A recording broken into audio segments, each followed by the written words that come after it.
teaching this week. I mean, you know what happened? You know what? I'm getting all these great teachings because I found a site of Rashi's commentary. It's, you know, I've always looked at the Chabad site. I know we're not taking this, the Chabad site. Can somebody get me some thing of water, please? And I found a button that says hide and show. And if you hit if you look up the Torah portion with Rashi's commentary, there's a button that says show, and it will show all of Rashi's commentary. I had no idea, thank you very much, I had no idea that there was so much Ruach HaKodesh in Rashi. Rashi was a biblical commentator and rabbi from the 11th century. And, you know, I've always come across little phrases from Rashi that I just thought were awesome. But now I got them all, for all the Torah. And it's really opening up these Torah portions that I've been looking at for 38 years. And now I'm finding these simple little grains that are just exploding.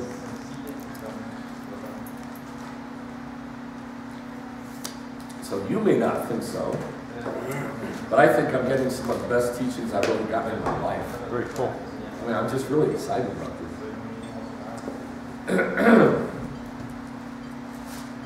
Are we ready? Almost. Well, while he's setting that up, let's go to Genesis 32. We're ready. Where's Yair? Yair, thank you very much for sending me that stuff from Shulam, those teachings. You're not going to believe this. I had an empty space at the end of the teaching. For 2 verses, I couldn't find them. I didn't know where to look. I didn't know where to look up in the concordance. And he said those 2 verses and said where they were. And it kind of pulled the whole teaching together. Isn't that awesome? So thank you very much. All right, so we're in the Torah portion, Vayishlach, which is, and he sent. Tiny little detail here that I missed for 38 years, but it opened up the whole teaching. This is amazing. 32, verse 2. No, well, we're going to start in verse 2, but the Torah portion starts in verse 4. We're going to start in verse 2. So Jacob leaves Syria. And it says in verse 1, the angels of God met him. The angels of God met him. Then Jacob said when he saw them, this is God's camp, Maham. The word for camp is Maham. So he named the place Mahanaim. He doesn't name it Mahan. He names it Mahanaim, which is plural. So in other words, it says he saw angels that met him, but he named the place 2 camps. Why? Because there's 2 camps of angels. And that's what Rashi says. There's 2 camps of angels. And so I've got the commentary here from Rashi. 2 camps, 1 camp of angels outside the land, who came with him up there, and 1 camp of angels of Israel, who came to greet him. So in other words, there's angels for the bad place and angels for the good place. Now, does that sound familiar to you from any other scripture? Angels over bad people and angels over... Where's there angels over bad people? Anybody know? You don't know? Angels over a bad nation? You don't recognize that? Huh? Yeah, principalities. Very good. Daniel, chapter 9. The prince of the power of Persia was fighting with me. This is Michael talking. Michael, the angel talking. He said, nobody stayed there to fight with me except for the angel Gabriel. Oh, sorry, it's Gabriel talking. He says, nobody was there to fight with me except Michael, the angel, over your people. And he fought with me against the prince and the power over Persia. And they fought for 21 days, 3 weeks in the heavens they fought. All this time, Daniel's praying his guts out, fasting. And then at the end of his fasting, the angel comes back, Gabriel comes back and says, all right, now I'm going to tell you the biggest prophecy in the whole Bible. Chapter 9, 10, 11, and 12. Biggest prophecy in the whole Bible. But before he tells him it, he says, the prince and the power of Greece is coming. Hellenism. It's coming. We had to fight. for 21 days, just to lay the groundwork so that Hellenism can take its place over Medo-Persia. So there are princes, powers, which are angels, over bad nations and over good nations. Michael is the angel over Israel. Jacob sees two camps of angels. So he names the place two camps. And the angels that he saw, one camp is for the good guys and one camp is for the bad guys. So this sets up for us a whole picture of what God's going to say in this Torah portion. Now, I'm not going to talk about it here, but in this Torah portion, Jacob faces himself, wrestles with God, wrestles with himself, wrestles with the angel of Edom, is what the rabbis say. And he has his name changed to Israel from Jacob. He becomes a different person, and he becomes Israel in this Torah portion. But before that happens, look what happens in verse 4. Jacob sent angels ahead of him to three descriptions of this guy, his brother. His brother Esav, in the land of Seir, in the field of Edom. He sent angels to Edom, his brother. Esav, his brother. I don't know how it says it in, let's see how it says it in English, New American Standard. Jacob sent messengers before him to his brother Esau. Now, you read that and you just think, well, he sent some people, and they said, here, Esau, here's some presents. That's not what happened. He sent angels. It says malachei in Hebrew. In verse 2 and 3, when it says that Jacob went on his way and angels met him, it is the word malachei. And so he named it Mahanaim, two camps. Well, in this verse here, verse 4, it's the same thing. Vayishlach Yaakov malachei.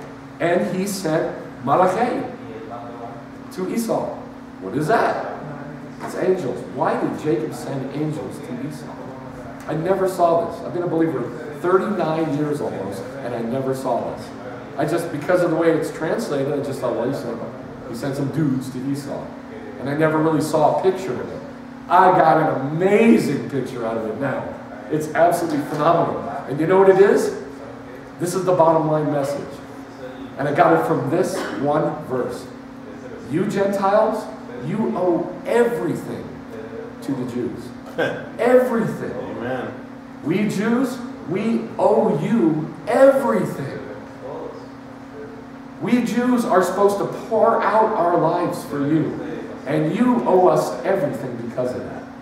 And I'm going to show you that from Scripture. Makes sense. Well, it started here. Jacob, or Israel, sent angels to Edom. So if you know who Israel is, you're good. If you know who Edom is in the Bible, you're good. If you don't, I'll define it for you so you can understand. Now last week, or 2 weeks ago, Toledot, Torah portion Toledot, I defined Edom for you. Do you remember who it is? Yeah. Who is it? Esau. Who is it? Rome. Yeah, Gentiles. Okay, or Rome. He's still not saying the word. If it's Rome, who is it? Christianity. Now we'll go through it again, so I'll establish it for you again. But that's what we saw during Toledot, that Edom, or Esau, equals Rome. Rome equals Christianity. Now if you read it like that, which I will establish, don't worry, Israel, the Jewish people, sent heavenly things, angels, heavenly messengers, ahead of him to Christianity. Now, does that sound like any verse to you? That Judaism sent everything heavenly to Christians. Does that sound familiar? No? Okay. So let's define Esav, Edom. Genesis 25:27, we went over this during Toledot, that Esav, when they were born, when Esav and Jacob were born, they were separated at birth, and Jacob was called an Ishtam. What does that mean? Perfect man. A perfect man. And, no, not mature. Perfect. A perfect man. It is not mature. It's perfect. And Esau, when he was born, he was an Ish Hasadeh, a man of the field. In Matthew chapter 13:38, the field is, we're told by Yeshua that the field equals the world. So Esau was a man of the world. Yes. That's not good. That's not good. But Jacob, even though he was a jerk and a liar and a thief, he was called by God an Ishtam, a perfect man. In other words, a man after God's own heart. Who else was like that? David. A murderer, a thief, a liar, a bloody murderer. He didn't just murder. He tore people apart with saws. Did you know that? He got saws and he sawed people in half, it says in Chronicles and Kings. David did? Yeah, David did. He did that to guess who? Edomites. Cut him in half with saws. That was brutal, brutal man. And yet he had a heart after God's own heart. Yeah, man after God's own heart. A man after God's own heart. In other words, an Ish Tam. So I'm telling you this to tell you it's possible for God to look at us differently from, what we do. Which is good. So in Genesis 36, verse 8,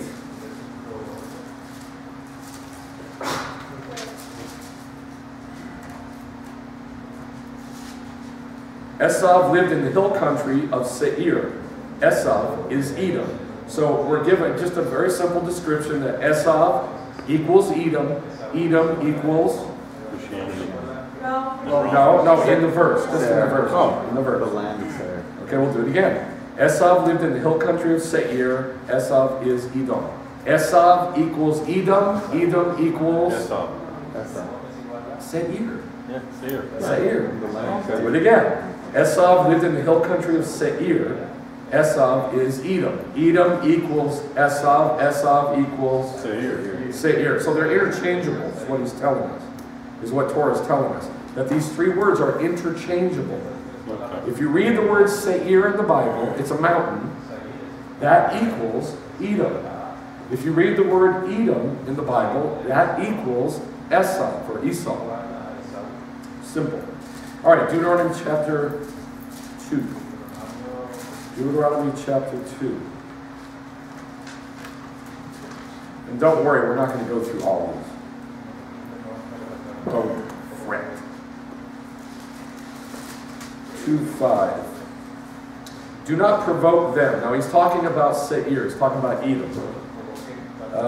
Esau, who lived in Seir, in verse 4, they'll be afraid of you, so you better be very careful.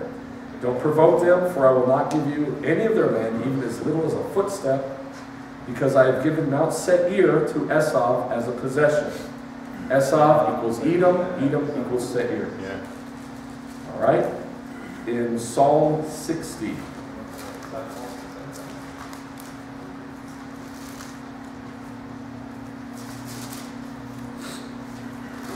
We sang this. This is a song, one of the songs we sang today. This is a complicated verses here. To understand this psalm, you got to read the introduction, which is in Hebrew, and it is part of the psalm. For the choir director, according to Shushan Edut, which means witness of the roses. Witness roses. A michtam of David, to teach. What's the purpose of this psalm? To teach us something spiritual.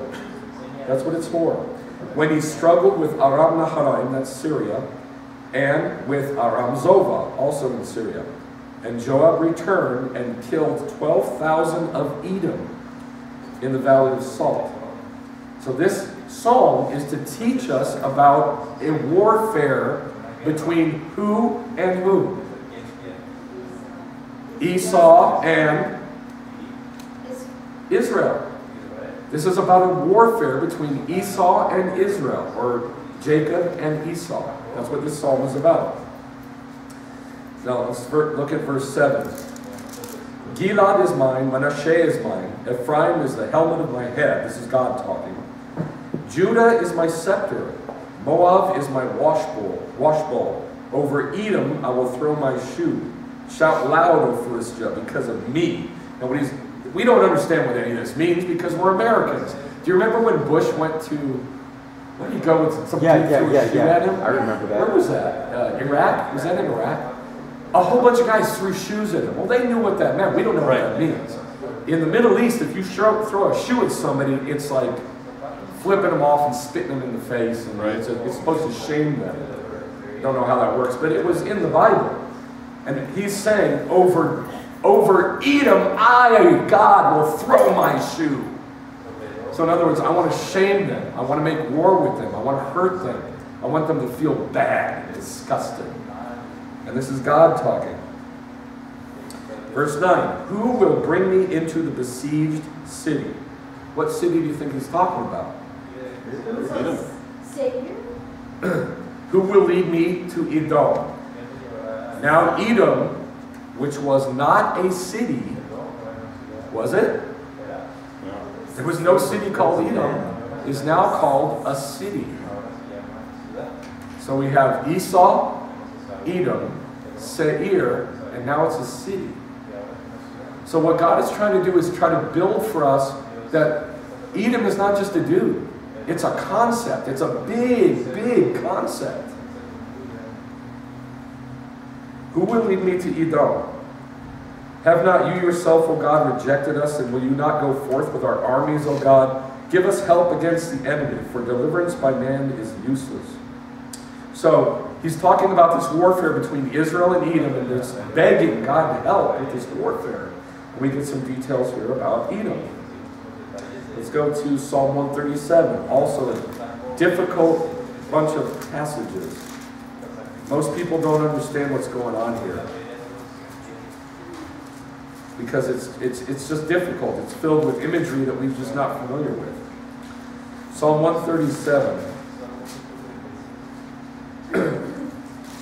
Of all the verses that define Edom, this is the most important one that we're going to read. Psalm 137, 7 through 9. Now, before we read it, who destroyed the first temple, the Temple of Solomon? No. Who destroyed the temple? And kicked the Jews out of Israel? The Syrians. Not the Syrians. Oh, it's in Babylon. Babylon. Guys, if you don't know this, we're in trouble. Come on. Who destroyed Solomon's temple? Babylon. How long was Israel kicked out of, the Jews kicked out of Israel? 70 years. And they came back, and they rebuilt another temple, the temple of Zerubbabel and Yeshua. Yeshua the high priest, Zerubbabel the governor. Right. Who then destroyed that temple? Because that one stood all the way through the time of Yeshua. Who destroyed the second temple? Who? Rome. Edom. Rome. Well, Rome. No, not spiritually. Who destroyed the temple? Rome. Who destroyed the first temple? Babylon. Who destroyed the second temple? Okay, now when we're reading in Psalm 137, this is before the temple was built. Huh. What? It's a psalm. Who wrote it? Right. David. His son. David. If it doesn't tell us that somebody else wrote it, it was written by David. And this one does not tell us it was a psalm of Asaph or of Solomon. This is a psalm of David. And David prophesies about the coming temple and then the coming second temple and it being destroyed 2 times. Wow. Isn't that weird? Verse 7. Remember, O Lord, against the sons of Edom, the day of Jerusalem, who said, raise it, not raise, but raise, means destroy it. R-A-Z-E, destroy it to its very foundation. O daughter of Babylon, you devastated one. Who destroyed the first temple? Babylon. And why does it say Edom? Same thing. Because Rome destroyed the second temple. So this is a prophecy not only about the future temple and it being destroyed, but about who was going to do it before it was even built. Babylon and then Rome, but it puts Rome first. It says, destroy Rome, Lord, because they said, destroy Judaism. They said, raise it, bring it to its foundation, just bring it down. And what I would suggest to you, you don't have to believe me. You can search it out for yourself. In my opinion, this is the job of Christianity, to destroy Judaism. Pretty much. To raise it to its foundation, to destroy it. And I don't believe this has ever stopped. So that spirit of Edom has to be removed for Judaism to flourish in God's body. It has to be. Amen. Now, you don't have to believe me. You can research that for yourself. Go find it for yourself in the Bible. There's about 87,000 verses that say that. But you're going to have to find this for yourself to understand what's going on. The big picture of what's going on. The big picture we know from Acts 3:21 is that God is trying to restore all of his ways to his body. Yes? Because God says that. He says, I'm going to restore all my ways to my body. Right. Really? Then why isn't the church doing Judaism? Because those are his ways. Because there's a spirit, a person, a lifestyle, a land, a mountain that is, whose job it is to destroy that. And it's Esau. Raise it to its very foundation. Now look at this. This this may just really bother you, but I read these verses, I'm like, yeah. How happy will be the one who repays you, Edom and Babylon, with the recompense with which you repaid us. How happy will be the one who grabs and dashes your babies against the rock. Grabs them by the feet and just bashes their brains against the rock. Yay! That's what it says. Happy is he. Happy is he, right? What verse is that? Verse 9. Oh, Yeah, how about that?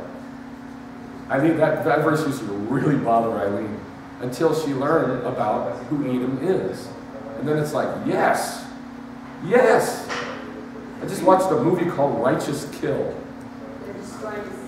Right, Righteous Kill with Al Pacino and who's the one who talks like this? De Niro, yeah.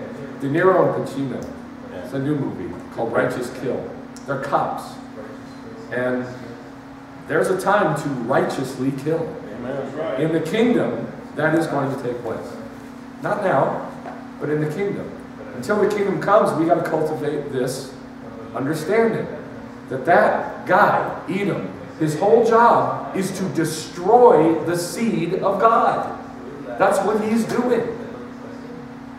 All right, enough said about that. Let's go to...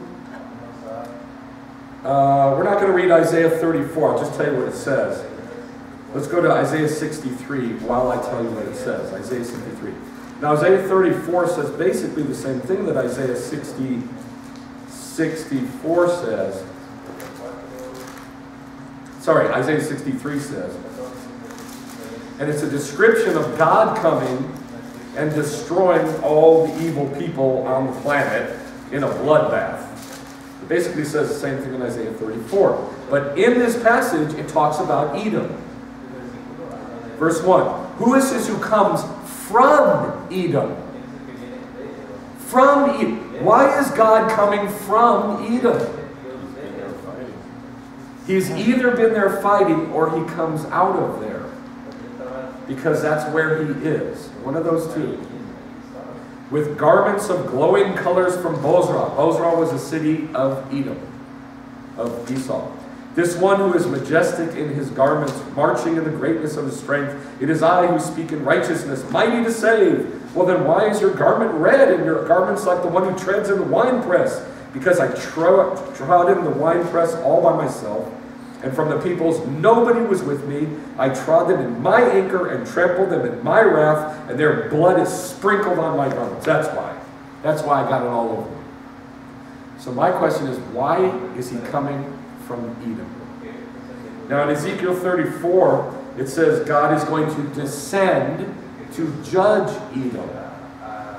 So we're given our answer. It's not that God is coming out of Edom. It's that God comes down to judge Edom, and then he comes to Jerusalem. And they see him. Oh, here he comes, Why are your garments all red? Because I judge those people. Well, who are those people? Who are those people? Yeah. Who are those people? Edom. Edom. Let's go back to Isaiah 35 and read it. Sure. 34. Sorry. 34 verse 5. For my sword is satiated in heaven. Behold, it will descend for judgment upon Edom and upon the people whom I have devoted to destruction. So, now we have a bigger concept. Yeah. Let me put it into Christian terms so you can see what the problem is. Here's the problem. Oh, we await the coming of the Lord Jesus Christ to judge the evil people. Well, who's he coming to judge? The Christians. Edom. And if you buy my premise, which I haven't proven to you yet, that Esav equals Edom, Edom equals Rome, Rome equals Christianity, Houston, we got a problem. Yeah. But he gives us a clue here to give us a way out of our problem. And that is, and I'm going to show it to you, that it also, Edom, Esav, also equals something else. It equals a bigger concept, the Gentiles. That Edom is the Gentile nations. All right, so keep your eyes open for that. We're going to come across that. Jeremiah chapter 49. The only reason I want to read this is because it tells us when this is going to happen. And if you have a clear picture of when, that will help you place these verses properly. If you don't, you have no clue what it's saying. Verse 7. Concerning Edom, is there no longer any wisdom in Teman? Teman was one of the princes of Edom. Has good counsel been lost to the prudent? Has their wisdom gone away? Flee away, turn back, dwell in the depths, O inhabitants of Dedan. Dedan was also one of the princes of Edom. I will bring disaster of Esav upon him at the time I visit or spank him, Musar. If grape gatherers came to you, would they not leave gleanings? If thieves came by night, would they only destroy until they had enough? But I've stripped Esav bare, left nothing. I've uncovered his hiding places, so that he will not be able to conceal himself. Verse 12. Behold, those who were not sentenced to drink the cup will certainly drink it. The end of that verse, but you will certainly drink it. For I have sworn by myself that Bozrah, a place in Edom, will become an object of horror, a reproach, a ruin, a curse. All of its cities will become perpetual ruins. I've heard a message from the Lord, and an envoy is sent among the Goyim. Gather yourselves together and come to her for battle. I have made you small among the Gentiles, despised among men. As for the terror of you and the arrogance of your heart has deceived you, you who live in the cleft of the rock, who occupy the height of the hill, though you make your nest even as high as the eagles, I'm going to pull you down from there. And Edom will become an object of horror. Everyone who passes by will be horrified. Verse 21. The earth has quaked, the noise of their downfall. There's an outcry. Behold, he will mount up and swoop like an eagle and spread out his wings against Bozrah. And the hearts of the mighty men of Edom in that day will be like the hearts of a woman in birth pangs. Is there any doubt as to when this is going to happen? No. When's it going to happen? In that day and the birth pangs. Birth pangs we know is in that day, the day of the Lord. Okay, so I just wanted to give you some context so you can see when this is going to take place.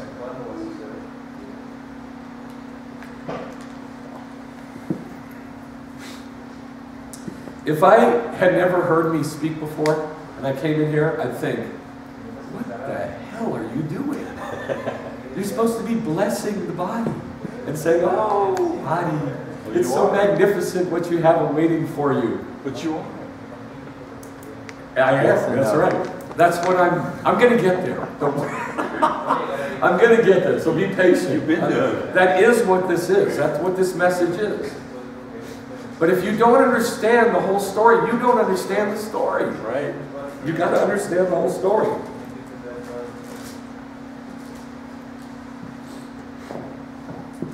Lamentations chapter 2.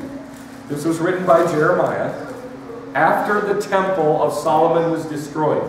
Who destroyed the temple of Solomon? Babylon. Babylonians. Lamentations chapter 2, verse 21. On the ground in the streets lie young and old. My virgins and my young men have fallen by the sword. You have killed them in the day of your anger. You have slaughtered, not sparing. You called as in the day of an appointed feast.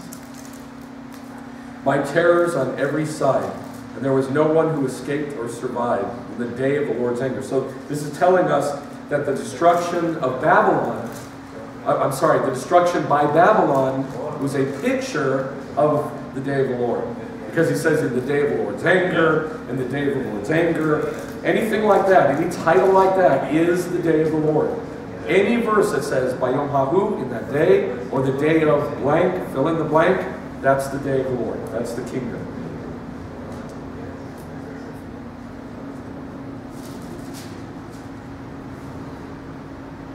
Well, and we know that the Hold enemies on a second.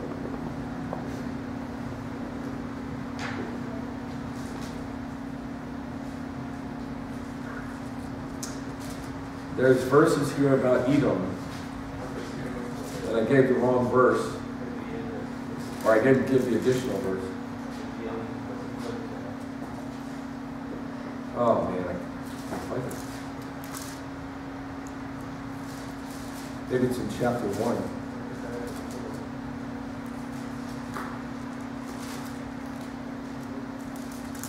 Nope. Okay. So can you guys look and see where it talks about Edom in Lamentations? Now, the reason I have this, and I think it's very important, is because who destroyed the temple? Solomon's temple? Babylonians. It's in chapter 4, verse 21. 4:21, thank you. 4:21. Okay. Rejoice and be glad, O daughter of Edom, who dwells in the land of Uz. The cup is going to come back around to you as well, and you're going to become drunk and make yourself naked. The visitation of your iniquity has been completed, O daughter of Zion. Who destroyed the temple? Babylon. Then why is he judging Edom for it? It's a prophecy. Why is he judging Edom for it? Because the second temple is going to be destroyed by Edom, Rome.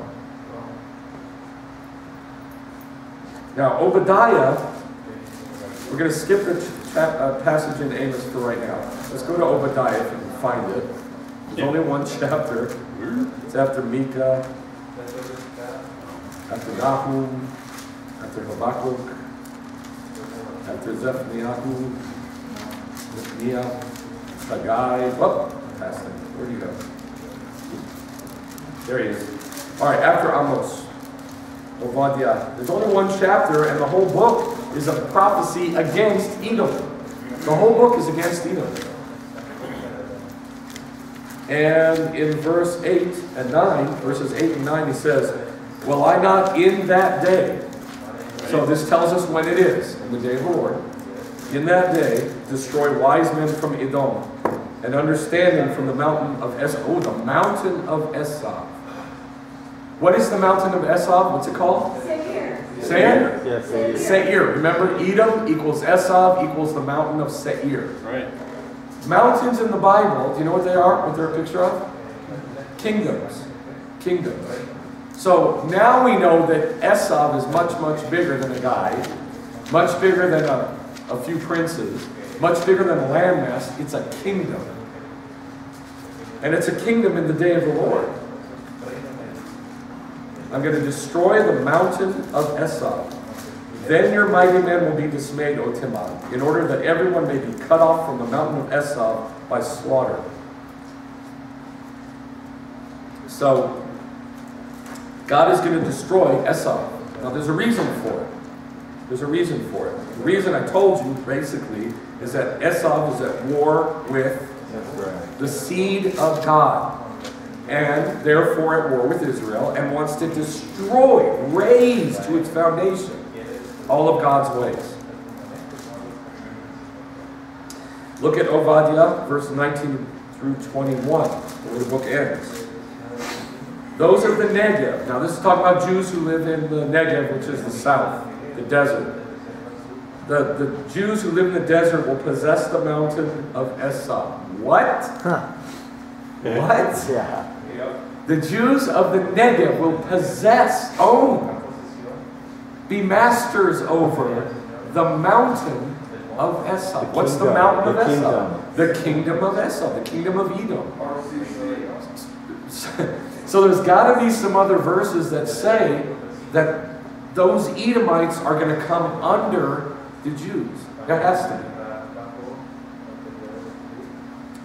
Those of the Negev will possess the mountain of Esau, and those of the Shephelah, that's the plain, like the coastal plain of Israel, they will own the Philistine plain.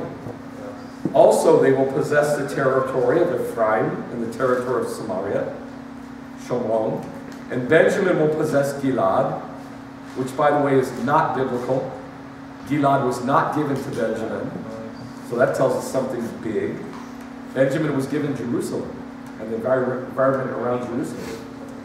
And the exiles of this host of the sons of Israel, who were among the Canaanites as far as Zarephath, and the exiles of Jerusalem who are in Sepharad, that's Spain, will possess the cities of the Negev. The deliverers, the saviors, plural, will ascend Mount Zion to judge the mountain of Esau.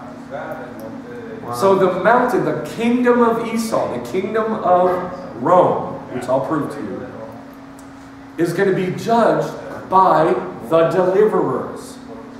Those are Jews. Right. Those are judges who are Jewish. They're righteous judges. And they're going to judge Esau. Not one person. Not Jesus Christ on a throne going, you're good, you're bad. You're good, you're bad. We're thinking way, way, way, way, way too small. Things are very complicated. They're very big. They're very complex. And there are a lot of moving parts to it. Deliverers, plural, is people. And they're going to ascend Mount Zion to judge the mountain of Esau. And the kingdom will be the Lord's. So obviously, when is this going to happen? In the day of the Lord. In the day of the Lord, in the kingdom. All right, Malachi chapter 1.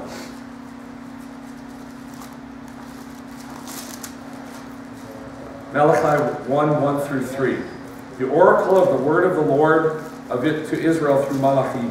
I've loved you, says the Lord. But you say, nah, how have you loved us?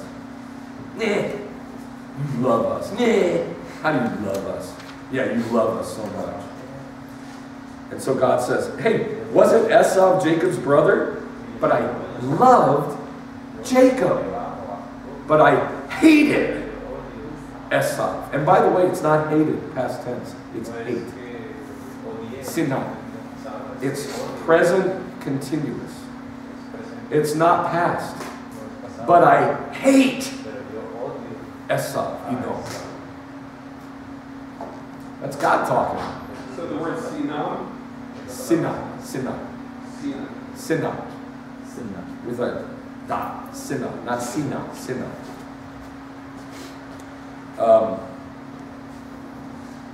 I have hated Esau, and I have made his mountain a desolation, and appointed his inheritance for the jackals of the wilderness. Though Edom says, we have been beaten down, but we will return and build up the ruins, and we're going to come back stronger than we were before. I'm going to make them eat the dust. But you have loved. All right, so here's the deal. I don't really know how to say this because I've never had anybody that I've heard say this properly, or model it, or even talk about it, or teach about it, or anything. This is all new. The Gentiles don't belong before God. That's all there is to it. Christians do not belong before God. You don't. You're rejected. You're rejected by God completely. You're in the body of Messiah by the skin of your teeth. That's what I'm going to show you. I'm not saying words, I'm saying scripture. But you just don't recognize the scripture I'm saying. You're in the body by the skin of your teeth. You've been raised in the church all your life, some of you. And you think you belong, but you don't. You're in by the skin of your teeth. I'm only in because God is crazy. And he picks one guy to love and one guy to hate. So he can create this big, I don't want to say a game, but a big structure that he built, a house that he built. And I'm only in it because God's really crazy and he's nice. But you're in it by the skin of your teeth, if you're Gentile. You don't belong. In Deuteronomy 29, the Gibeonites got into the body of Messiah, got into Israel by lying. They lied to Israel. They said, oh, we've come from a long way. We've come from a far distance. Look, our food's all dried out, and we got no water left. Because God said, kill everybody in Canaan, in Canaan, in Israel. Kill them all. Animals, children, everybody. Get rid of them. Start from scratch. But the Gibeonites who lived in Israel said, hey, let's lie. And let's, go with all this dried up old food and say that our water's gone and let's beg for mercy. They knew what to do. They were smart. They knew they didn't belong. They were supposed to be killed. And so they lied and they got in. They got into the camp. And then in Joshua chapter 9, I want you to see this. Joshua chapter 9,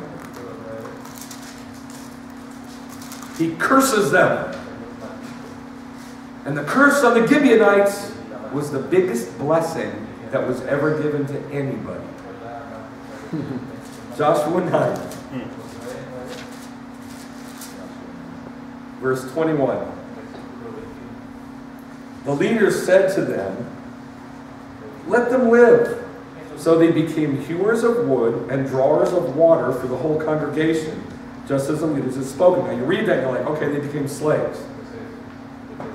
Not cool, but it is what it is. At least they're alive. They became slaves. But it gets better. Verse 23, now therefore you are cursed. You're cursed. You will never cease being slaves, both hewers of wood and drawers of water for the house of my God. They turned into priests. They turned into priests. Wow. The ones who hewed the wood for the altar were priests. The ones who drew the water for the mikvahot were priests. And Levites also. So they turned, by cursing these Gentiles, they brought them not only into the body, they brought them all the way to the altar of God, all the way to the temple. And they will never cease being Levites and priests. Wow. You're cursed. I'm going to bless you forever. Twisted, right? Mm-hmm. Look at verse 27. So Joshua made them that day hewers of wood and drawers of water for the congregation and for the altar of the Lord. To this day, in the place which he would choose. That's the kingdom. That's the kingdom. The place that God would choose is Jerusalem, but it's also the kingdom. We know that. We know that because we've looked at it many times. So the Gentiles, listen to me carefully. If you think, you're a Gentile, if you think you belong in Messianic Judaism, you're crazy. If you think you even belong with Yeshua, you're crazy. I don't know who told you that, but it's wrong. You don't belong. Church teaches that. Of course they teach that because they're all like, oh, we made it, we belong. And it's been going on forever, but it's a lie. You don't belong. You're cursed. You get to be with God for the rest of your life. It's twisted, but that's the way it is. That's the construct that God set up. I'm going to show you another one. In 1 Chronicles chapter 9, these Nethinim, it gives us the history of them. Nethinim means given ones. These Gibeonites were all the way to Solomon's temple, we're told in 1 Chronicles chapter 9. That's 480 years later. These Gibeonites are still in the temple with Solomon. And then in Ezra chapter 2, chapter 7, chapter 8, also in Nehemiah chapter 3, chapter 10, chapter 11, these Nethinim are there for Zerubbabel and Yeshua's second temple. So it just goes on and on and on. Do not think you belong there. You don't.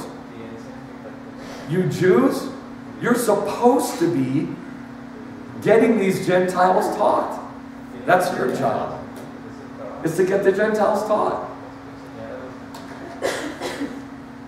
But the Gentiles' job, you're going to think this sounds so stupid. The Gentiles' job is twofold: to be scared, which I'm going to show you, to fear, because you're in by the skin of your teeth, and to be really, really, really thankful, and to give because you're thankful. That's your job. Okay, let me show you some more. 2 Samuel chapter 7. Go to 2 Samuel chapter 7. Now, by the way, if you think I don't know how stupid this sounds, you're wrong. I do. I tried telling this to an unbeliever a couple days ago just for kicks, just to see what they'd say. And he was like, well, that's a very interesting theory, but I don't think it'll hold up.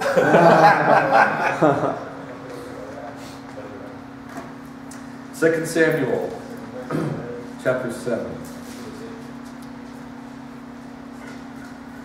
It came about when the king lived in his house, this is talking about David, the Lord had given him Menucha on every side of all his enemies.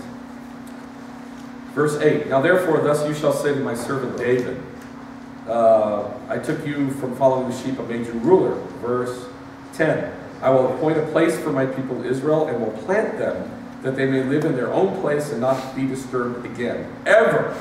When is that? What is that? What is that? What is that place? Come on, guys. What is that place? Say it out loud. The day of the Lord. Say it out loud. It's the day of the Lord, the kingdom, of course. When they'll never be when they'll never be moved again. Verse 11, even from the day that I charge judges to be over my people Israel, I will give you menucha from all your enemies. All right, so verse 13, I will establish a throne of his kingdom forever. So he tells us when it is, the kingdom. He says rest in verse 11. He says kingdom in verse 12. He says kingdom in verse 13. Verse 16, your house and your kingdom, verse 16, he says it again, will be forever. Verse 18, then David the king went in and sat before the Lord. He didn't go to his prayer closet. Where's the Lord? In the Holy of Holies. There is no temple. Not till his son Solomon. Where's the ark? Look one chapter back. David brings the ark into Jerusalem and he puts it in a tent. And that's where it was. He takes it into Jerusalem, he puts it in a tent, and he offers offerings. Now we don't know what exactly that tent is, but we know this. We know it was set up with a holy place and a holy of holies. 6:17. Because it says in Chronicles that he set up, he wanted to build a house for God, and he set up the whole kingdom the way he saw it in a vision in heaven. In a picture. So we know it's set up with at least the holy place and the holy of holies. We know that. So David goes in and he sat before the Lord. So where is he sitting? Right before the ark. Where? Where is he sitting? Jerusalem. In the temple, in the tabernacle. In a tent. Tent where? Jerusalem. Where? What part of the tent? In the Holy of Holies. Holy That's of where the ark is. Yeah. In the Holy of Holies. Yes? Yeah. Who's allowed to go into the Holy of Holies? One priest once a year. The high priest. The high priest. What does he have to be wearing? All white. All white. Beged shesh, the white garments. Are there bells on the bottom of those No. garments? No. This myth you've heard about, tinkle, tinkle, tinkle. The bells on the bottom are not being heard anymore, so let's drag him out by a rope on his foot, is nonsense. He has to be wearing beged shesh, the 6 linen garments. They're not the high priestly garments. Is it Yom Kippur when this happens? It is. No. Oh, not this time. No, when David goes and sits No, in it's front not. of it, it's not Yom I Kippur. don't think so. Does he have blood? No. No. It just says he went and sat down. What does a priest do when he goes in the Holy of Holies? Does he sit down? No. No, he has to constantly be moving. He offers incense, and he offers blood, then he offers another set of blood. He's constantly moving. He's not allowed to sit down. But David did this. He broke 6 laws to do this. God should have zot, turned him into a grease spot. That's what he did to the sons of Aaron. Yeah? Burned them up. Why? Because they offered strange fire. What does that mean? They offered strange fire. And God killed them? But this guy breaks all the highest laws of the highest day of the year, and God goes, where does he go? What does he say? He says, after David prays, God says,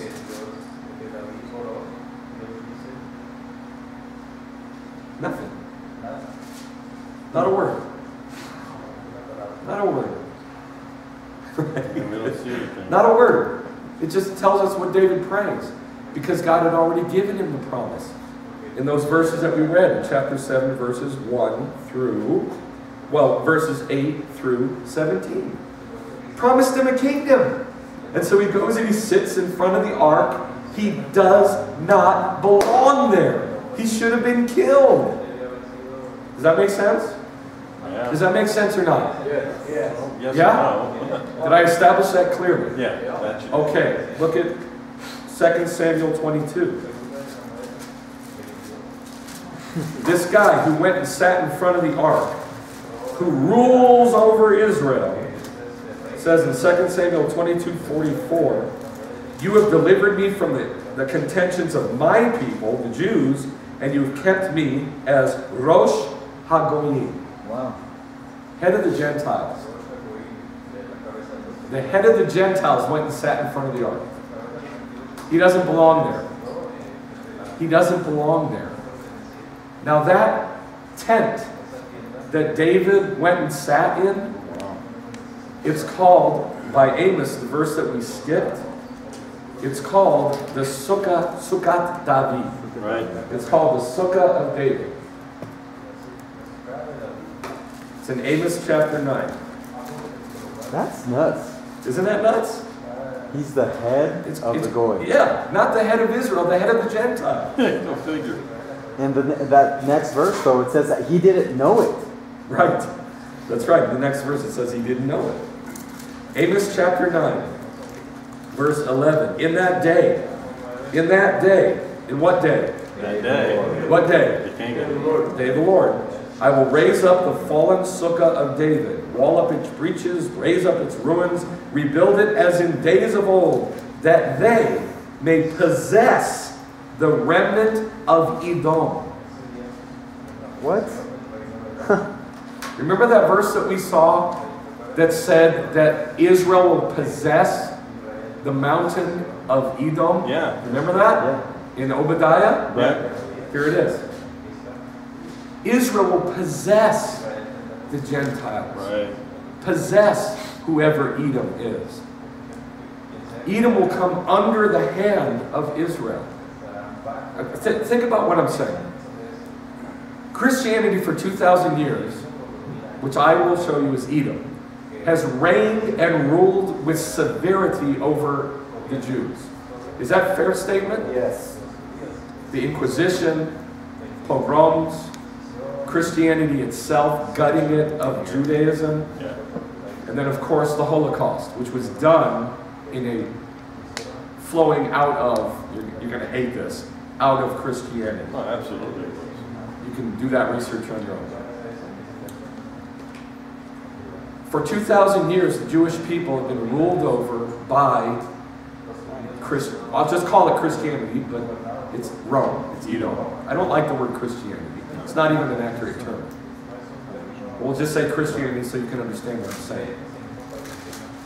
Then God comes along and says, in the day of the Lord, everything's going to be Jewish. It's all going to be Jewish. Jewish this, Jewish that. Jew, in the kingdom. Yay. And everybody's saying, oh, the kingdom is so close. Jesus is coming soon. Oh, here he comes. Oh, look up to the sky. The signs are... Well, then how come there's no Judaism in the body of Messiah? It makes no sense. It makes no sense. Unless God is going to do something radical with Christians to turn their heart and to make them want Judaism. And guys, I don't see it happening. That's why I always use that analogy of a big giant ship moving real slow. I don't see it happening. I see it a lot more than 30 years ago, I'll tell you that. But I don't see it happening exponentially or fast or big. I don't. That's why we're not on the radio. That's right. I don't. So something's got to give. Something's got to change.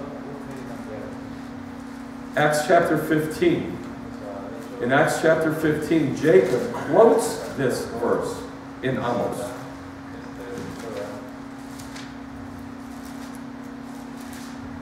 Let me paint the scene for you. Never been such a thing as a Gentile saved. Doesn't exist. They don't know what that is. Gentile. If a Gentile wants God, he's got to come and become a Jew. That's all. That's how it's always been. And so a whole bunch of Messianic Jews come up to Jerusalem and say, guys, what are you doing talking to Gentiles? Are you out of your mind? They got to be circumcised and become Jews. And Peter says, yeah, but that's not what happened. What happened was God sent me to a bunch of Gentiles, and they got the Holy Spirit after I told them about pictures of Yeshua in Judaism. And they got it. And they got the Holy Spirit just like we did. So God's obviously doing something new. I don't know what it is really, but God's doing something new. And then they hear about this dude, Shaul, Paul, who's out teaching Gentiles. Not just like I was taken to some Gentiles and talked to them, but he's teaching multitudes and multitudes and multitudes of Gentiles about Judaism. And so they say, well, let's get Paul up here. Peter, you come. Paul, you come. Come up to Jerusalem. I'm the head. I'm Jacob, or James. He was the head. And they all get together and they scream at each other for 2 days. Because they're trying to figure this nonsense out. And at the end of the argument, we come to verse 12. All the multitude got quiet, and they were listening to Barnabas and Shaul as they were relating all the amazing signs and the wonders, the miracles that God had done through them among the Gentiles. After they'd stopped speaking, Jacob said, brothers, listen to me. Peter talked about what happened with him, and with this, the words of the prophets agree, just as it is written. After these things, remember what it said in Amos? It didn't say after these things. What did it say? In that day. In that day, by Yom HaHu. Right. After these things I will return, and I will rebuild the Sukkot David, which has fallen. And I will rebuild its ruins, and restore it like it used to be. Why? In order that the rest of mankind may seek the Lord. All the Gentiles who are called by my name. It didn't say the rest of mankind in Amos. What did it say? It said to go in the nations. Edom. It said Edom. Oh, yeah. It said Edom. So why doesn't he say Edom here? Because he knows. Because everybody in the group knows who Edom They knew is. that. Who's Edom? The Gentiles. Gentiles. All the Gentiles. The pagans. Called by my name. Us. The rest of mankind. These are not my words, you see. This is a trail that God started in the beginning. He kept it going the whole way through the Bible. That Edom is the bad guy. He's not the good guy. He's the bad guy. He's the Gentiles. The Gentiles are not the good guys. They're the bad guys. And God opens up the door, just like to the Gibeonites, and says, I'm going to make a covenant with you forever, but you come into Israel as a servant. You come in as a slave. I'll take care of you for the rest of your life. I'll give you all the blessings I'm giving Israel, but you come in as a slave, and you're a slave forever. Not coming in. That's why Paul and Peter and Timothy and Jacob and all of them said, I'm a bondservant of Yeshua. Right. I'm a slave. Now, that doesn't as much apply to me as it does to you Gentiles. Because I'm a slave to the temple. I'm there supposed to be serving you. You're there supposed to be doing something, which I haven't shown you yet. Getting water. Getting water. Yeah. Chopping wood and getting water. Right. Now, here's what that means. I said you have two jobs. One of them is to be scared. Go to Romans chapter 11. You're supposed to be scared. You're supposed to be nervous about this. I mean, that's what Shaul says. I want you scared about this.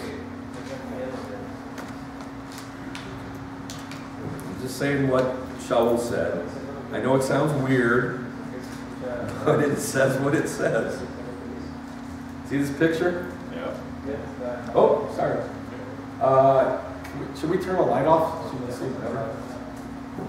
This has a Jew, and he is part of this olive tree. He's part of the tree. And here's God's hand, and here's God's hand. And this is a branch being grafted into this branch.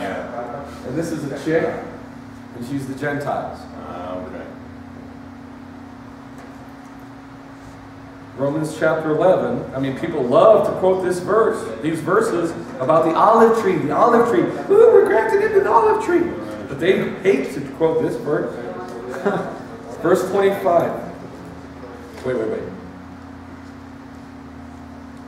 No, verse 19. Let's start 19.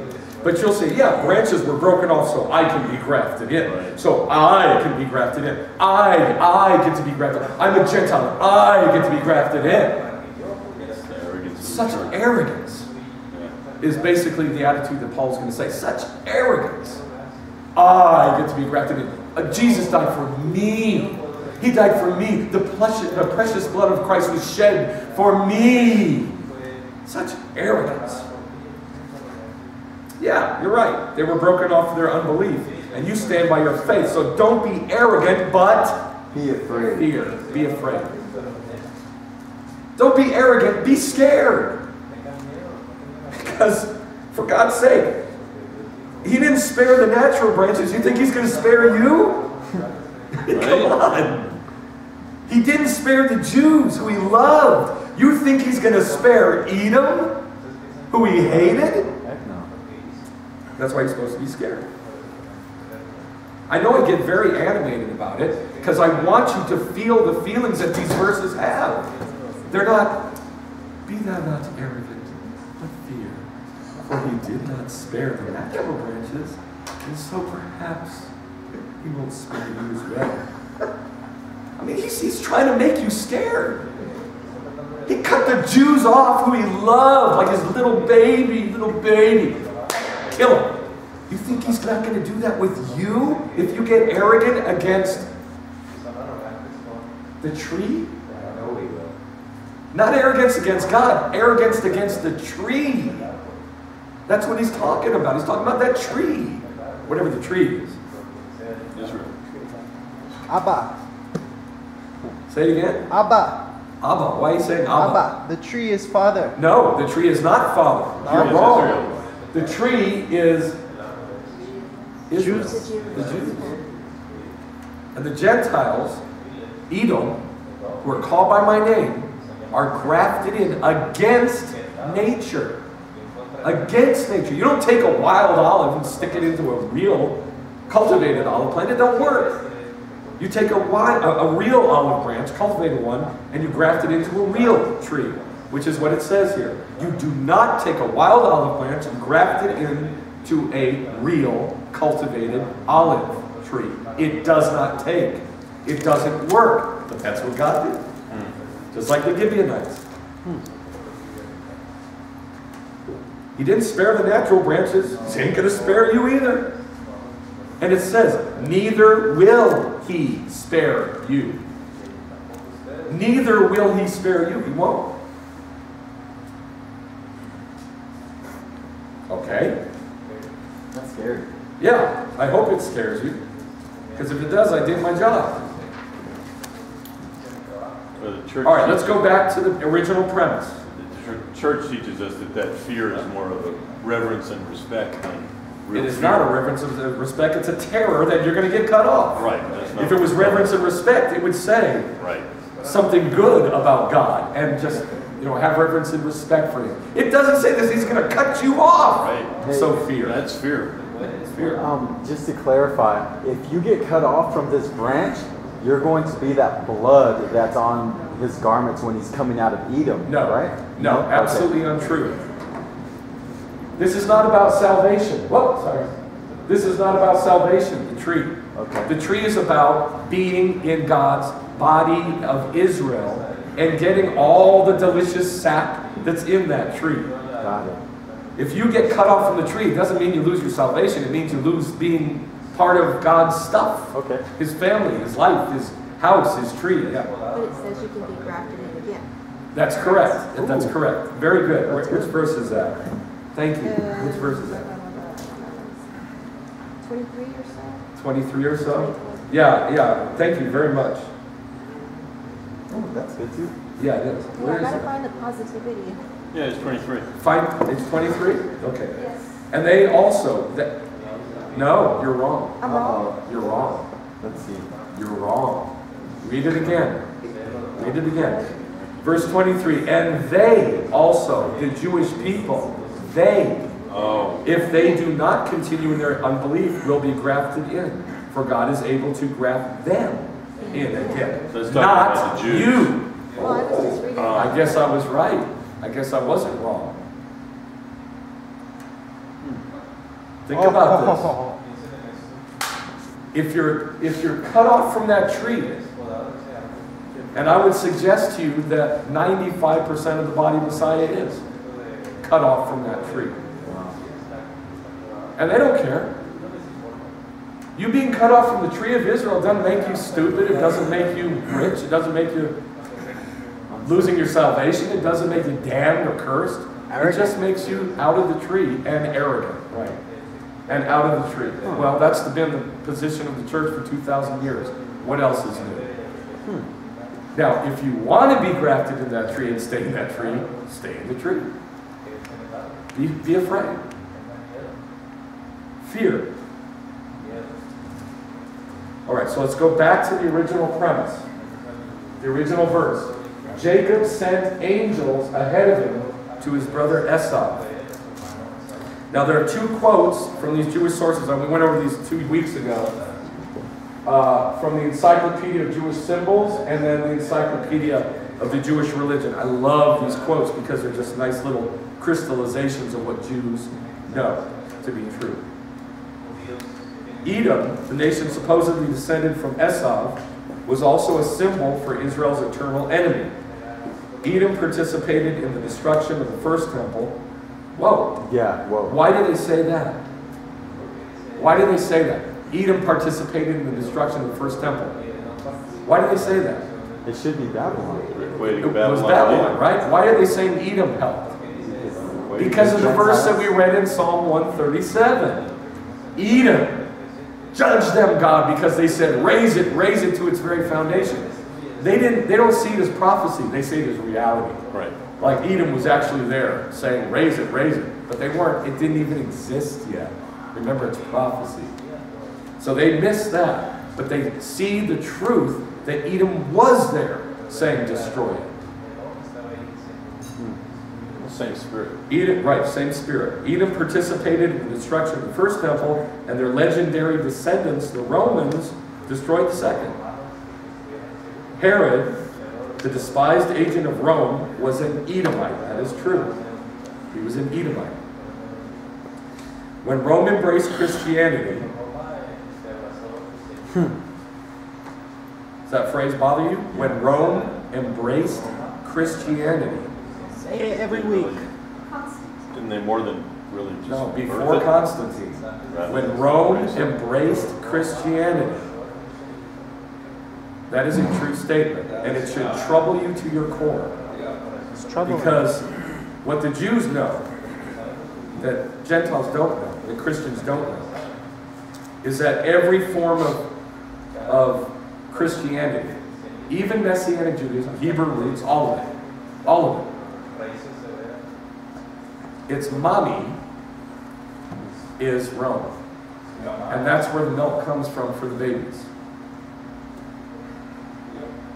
And it doesn't matter how long you stay in the church. Eventually, it's going to come around to Rome.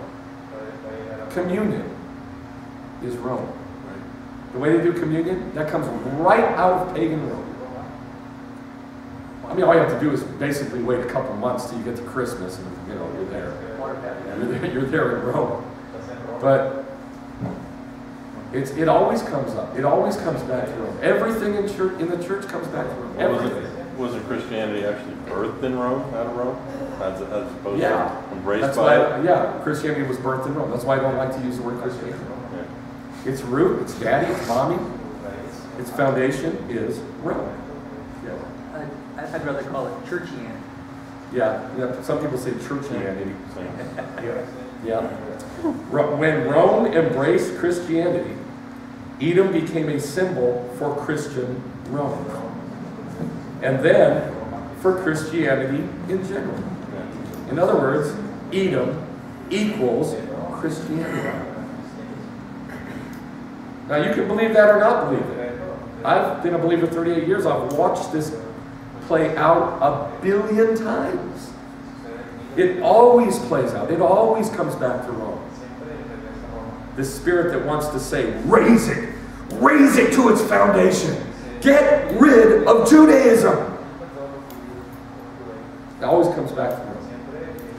The name, here's the other one from Encyclopedia of Jewish Religion. The name Esav or Edom is used as an eponym, that means a title, something in quotes, for Rome. And in medieval Hebrew literature for any anti-Jewish regime, Christianity in particular. Now you don't have to believe this, but I hope I'm opening your eyes to the Bible, giving you a trail to see who and what Edom is. And that it eventually always leads back to this spirit that wants to get rid of Judaism. At least I hope I've shown you that. Yeah. So, back to our original idea. Jacob sent angels to Esau. He didn't send demons to make war on him. He sent angels to tell him everything in heaven. Angels are from heaven, right? Yeah. They're messengers from heaven, yes? So instead of Jacob, let's say Israel. Israel sent heavenly messages to Rome, to Christianity. Does that now sound like something familiar? John 4:22. John 4:22. Is that humanity? Say it again. Humanity? When you said Christianity or Rome? Gentile. Yeah, you could say humanity too. But it's more than that. It's a specific function of humanity. Yeah, you can say humanity because he said all, the rest of the Gentiles were called by my name. And the field, the Sadeh, is the world. So yes, you can say that. That's awful. John 4. Now he's talking to a Samaritan woman. You know, by the way, I hate the phrase, the Good Samaritan. That never appears in the Bible once. The Good Samaritan. Samaritans were evil, wicked, horrible, pagan-worshipping people that took some Judaism and tried to meld it with their pagan ways. Does that sound familiar? Yes, it does. Yes. They were horrible. And they tried to destroy Judaism. They tried to destroy the new moon in ways I'll tell you about someday. They tried to destroy the Shabbat. They tried to destroy the kosher laws. All the while saying, we're Jews. Specifically against Torah. Chapter 4, he's talking to one of these women who's a Samaritan. And in verse 21, Jesus said to her, woman, believe me. No, verse 20. Our fathers worshipped in this mountain. This mountain is in Shechem. It's Mount Gerizim. And you say that in Jerusalem is the place where men should worship. In other words, she's saying, hey, listen, we're Samaritans. We worship in Samaria, in Shechem. You guys, you Jews, say you're supposed to worship in Jerusalem.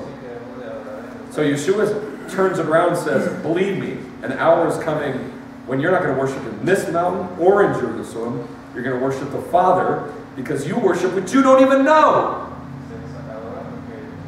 We worship what we know. What we know. Right. Dati. We know.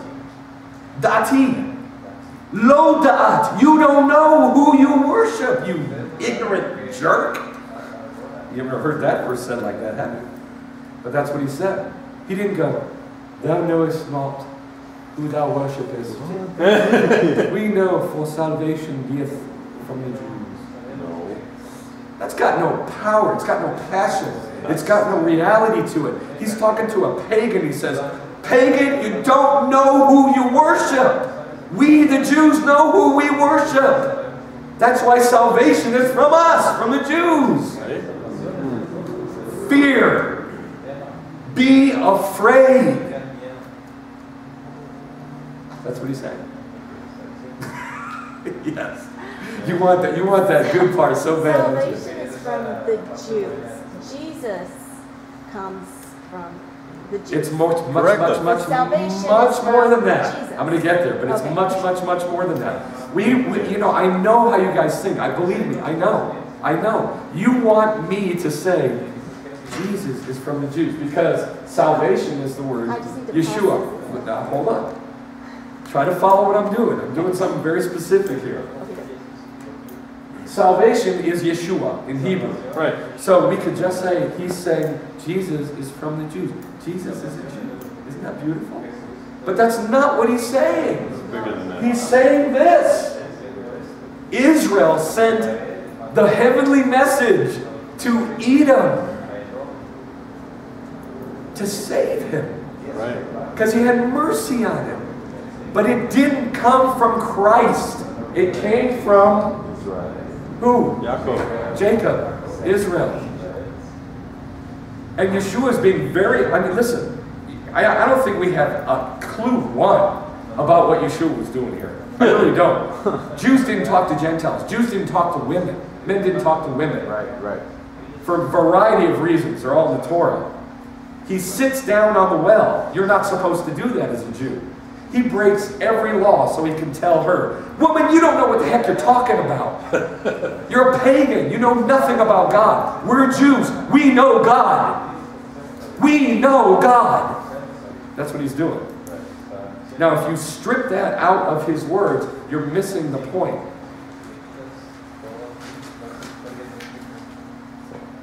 God, what is that? What is my favorite song that I wrote? The one that says, God is known in Judah, in Israel, God's name. Yeah. What's the Hebrew? God is known in Judah, in Israel, God's name is great. Judah his sanctuary, Israel his ruling place. That's from the Psalms, and it says, God is known in Judah. God is known in Yehudah, in Judah. It doesn't say God is known in the world, God is known in nature, God is known in Samaritans, God is known in Christianity. God is known in Judah. In Israel, God's name is great. You want to know God?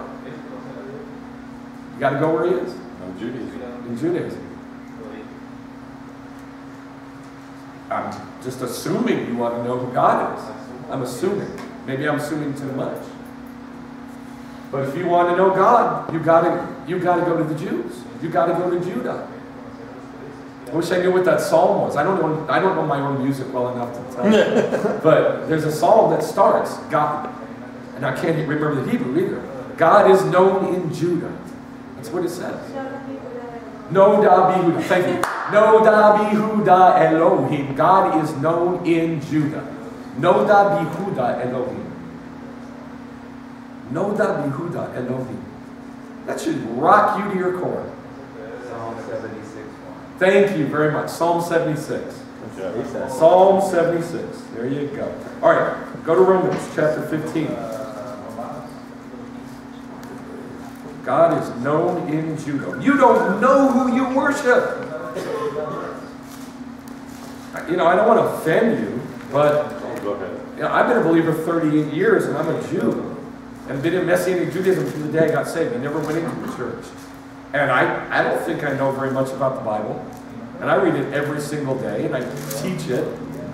I don't think I know very much about the Bible. I don't think I know very much about God. But I know God. I know that.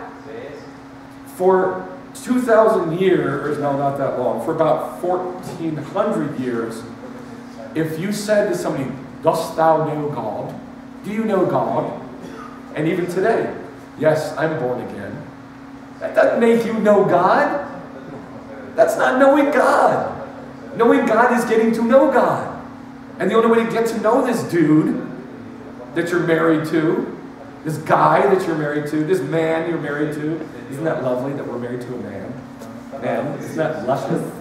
We're married to a man. And if you want to get to know him, you got to go to the Jews. Because the Jews know him. The Jews know him. I don't care if they're not born again. They know him. God is known in Judah. He's not known in Christianity. I mean, Christians know a little bit about him. Getting to know a little bit more, a little bit more, a little bit more. But they don't know him. You can believe that if you want or not believe that if you want. Romans 15, verse 8.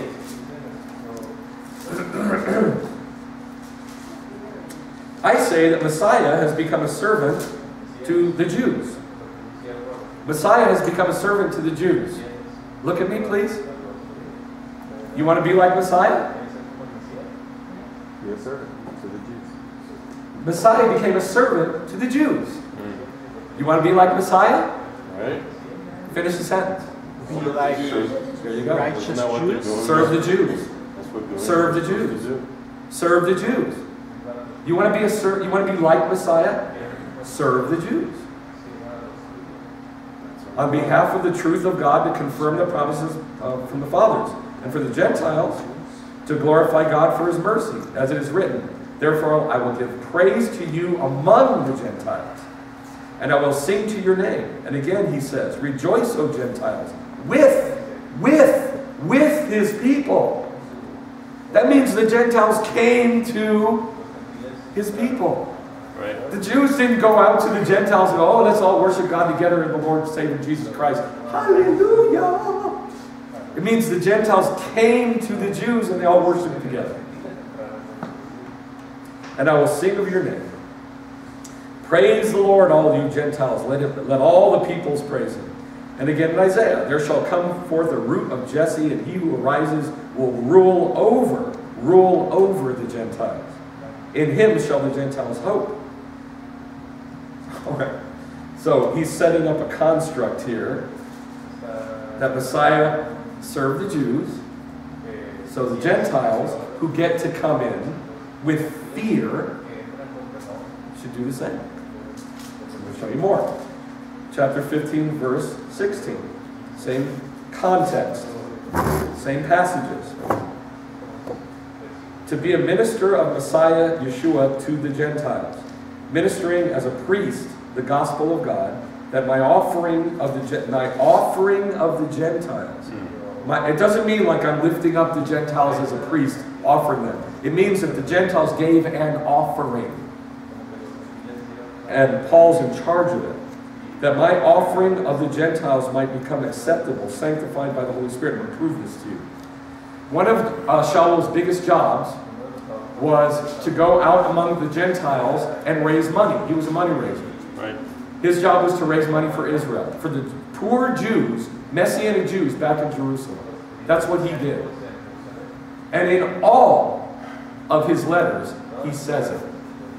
All of them. I'm raising money for Israel. Give me money for Israel. I'm going to take your money back to Jerusalem. I'm going to show you this. Go to Romans chapter 15, same chapter, verse 25. But now I'm going to Jerusalem, serving the holy ones. That's the holy ones in Jerusalem.